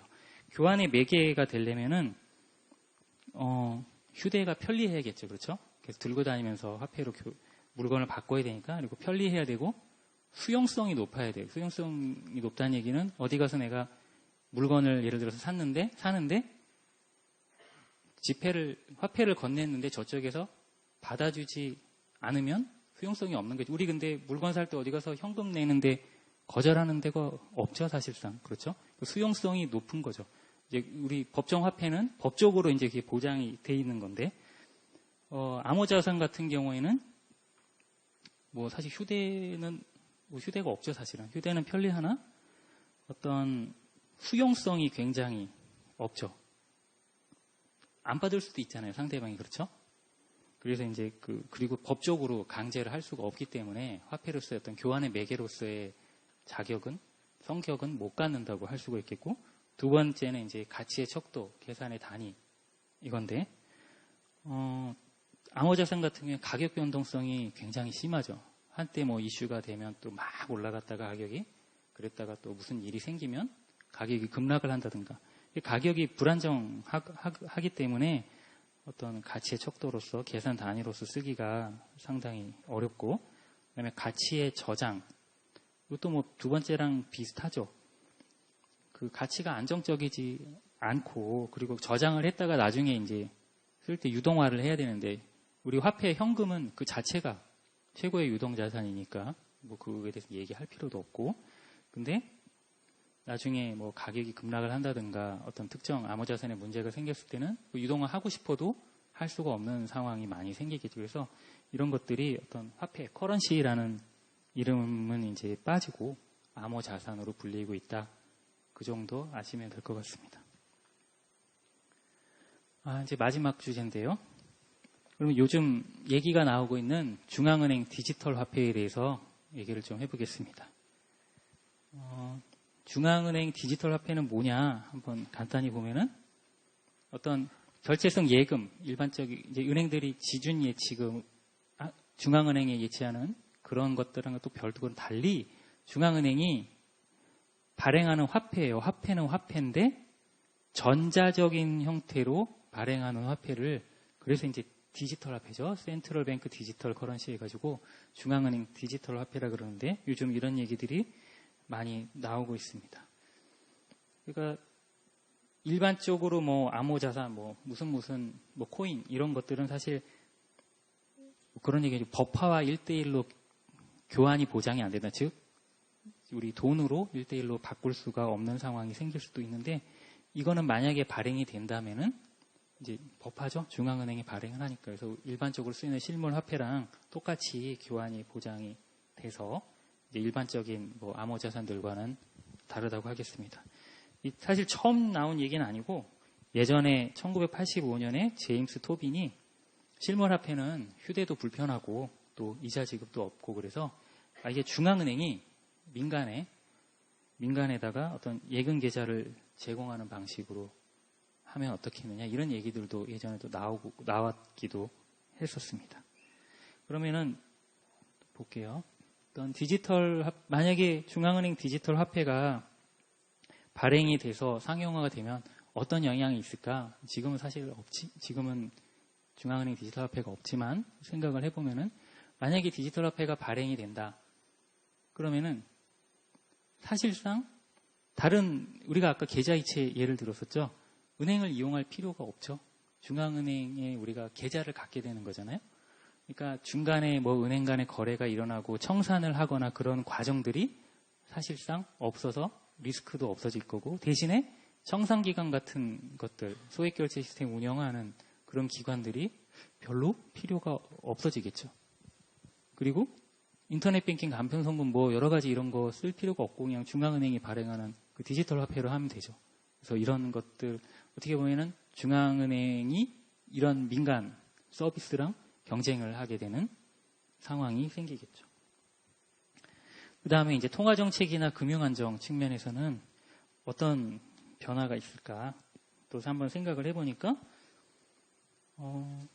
위기 시에, 금융위기 시에 어떤 중앙은행이 뭐 내수진작이나 뭐 디플레이션 압력 완화 이런 걸 위해서 가게나 기업에 CBDC를 공급을 해버리면 될 수 있겠다. 그런 생각도 우리가 해볼 수 있겠죠. 그래서 기존의 뭐 양적 완화에 비해서 집행이 수월하고 어떤 효과가 더 높게 나타날 수도 있는 그런 생각을 좀 해볼 수도 있겠습니다.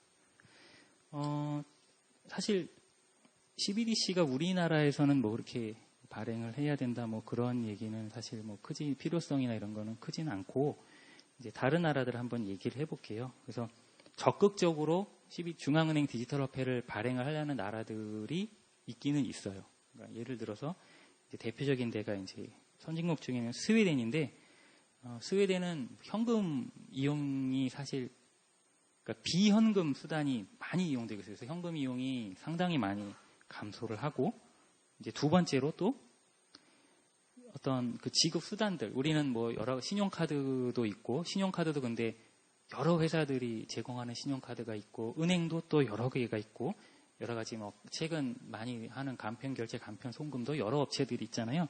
근데 이제 스웨덴 같은 경우는 일부 소수의 기업들이 거의 독과점 하다시피 하는 그런 문제도 또 있어요. 그래서 어차피 현금도 많이 안 쓰고 그런 지급 서비스 시장에서 일부 업체들이 독과점 하는 체제다 보니까 그럼 중앙은행이 한번 디지털 화폐를 발행을 해보는 건 어떻겠느냐. 그래서 좀 적극적으로 검토를 하고 있고요. 그 다음에 좀 대부분 이제 후진국들, 그러니까 은행 계좌가 일반 국민들이 은행 계좌가 별로 없고 또 금융이 아직 잘 발달하지 않아서 그런 뭐 금융회사라든가 뭐 CD나 ATM 이런 접근이 상당히 어려운, 그러니까 지급결제, 금융 지급결제나 어떤 금융 인프라가 발달이 좀 덜 된 나라들은 그럼 그럴 바에는 그러지 말고 중앙은행이 한번 그 중앙은행 디지털 화폐를 직접 발행하는 건 어떠냐. 이제 이런 배경으로 적극적으로 좀 검토하는 나라들이 있기는 합니다. 우리나라랑은 많이 상황이 이제 다른 거죠. 그래서 간단하게 그렇게 한번 살펴봤습니다. 이제 마지막인데요. 지급결제 이건 이제 마무리하는 건데 한번 요 사례를 들어서 지급결제 얘기 한번 해볼까 합니다. 이 그림이 뭐냐면은 예전에 2011년이죠. 그 일본에 대지진이 났었잖아요. 그 지진이 나고 그래서 이제 그 지진 여파로 이제 어마어마한 쓰나미가 닥쳤죠. 그래서 그 많은 뭐 사람도 많이 죽고 또 뭐 재산 피해도 엄청나게 이제 났었던 거를 다 내용은 아실 겁니다. 근데 요 그림이 일본의 이와테현의 후다이라는 마을이라고 하네요. 여기 그림을 보시면 여기 도로가 있고 여기에 높은 벽이 있어요. 근데 이 벽의 높이가 15.5m랍니다. 굉장히 높죠. 그런데 예전에 2011년에 그 지진 났을 때 쓰나미가 이쪽에서 몰아닥쳤대요. 쓰나미가 와서 이 그림에서 볼 때 이 벽의 왼쪽은 전부 다 이제 쓰나미 피해를 봐서 뭐 재산 피해도 엄청나고 사람도 많이 이제 죽었겠죠. 그런데 이 이와테 현에 여러 마을들이 있는데 이 벽 덕분에 이쪽 뒤에 마을만은 한 사람도 죽은 사람이 없는 유일한 마을이 되었다 그러네요. 그래서 그 마을에 촌장이 있었는데 옛날에 1896년과 1933년에 대략 한 15m의 쓰나미가 몰려온 적이 있었다. 그래서 그 촌장이 이 벽을 건설을 해야 된다고 줄기차게 주장을 했었답니다. 이제 많이 반대들 했겠죠. 그죠? 뭐 쓰나미 올 가능성도 별로 없고 돈도 많이 들고 반대를 많이 했겠지만 결국은 이제 이거를 만들었다 그러네요. 그래서 2011년에 그 쓰나미가 닥쳤을 때 이 마을은 아무 피해를 보지 않고 무사했었다고 합니다. 이 얘기를 왜 하느냐? 여기에 안전성과 효율성 얘기를 했죠. 사실 이 벽을 세우려면 별로 효율적이지 않죠. 돈도 많이 들고 뭐 그런 일이 발생할 가능성도 별로 없고 그렇지만 안전성을 우선시해서 이제 이 벽을 만들었고 결국은 이 벽을 만든 거에 효과를 보게 된 거겠죠. 그래서 지급결제 시스템도 마찬가지입니다. 요즘 여러 가지 지급결제에 관련된 뭐 혁신, 뭐 혁명, 뭐 이런 얘기들 많이 나오고 새로운 것들이 많이 나오는데 제일 중요한 건 이제 안전성이죠. 지급결제 시스템이 원활하게 잘 돌아갈 수 있도록 안전성을 갖추는 일이고 또 이제 중앙은행 차원에서는 전체 지급결제 제도의 안전성을 항상 생각을 해야 된다 하는 측면에서 지급결제 제도 안전성과 효율성에 대해서 마지막으로 말씀드려봤습니다. 자, 그래서 간략하게 제가 준비한 내용은 여기까지고요. 여러분들 지급결제에 대해서 간략하게나마 이해하시는데 많은 도움이 되셨으면 좋겠습니다. 네, 감사합니다.